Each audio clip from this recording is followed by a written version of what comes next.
એક વિદ્યાર્થી આજે એવો મળ્યો છે ને મને, અકબરી પાર્થ. વિચાર કરો, જેને થેલેસેમિયા મેજર છે. મારું નામ અકબરી પાર્થ દિવેશભાઈ છે.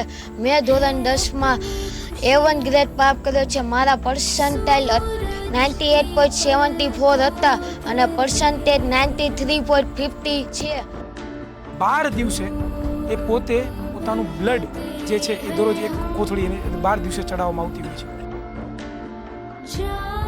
વિદ્યાકુલમાં હું સ્કૂલ પરથી આવીને લાઈવ લેક્ચર હોય તે હું જોતો અને ન સમજાય તો હું રેકોર્ડિંગ લેક્ચર પણ જોઈને ડાઉટ કમ્પ્લીટ કરતો અને તો પણ ન સમજાય તો હું વોટ્સઅપ દ્વારા સર મેડમને ડાઉટ પૂછતો અને તેનો જવાબ આવતો.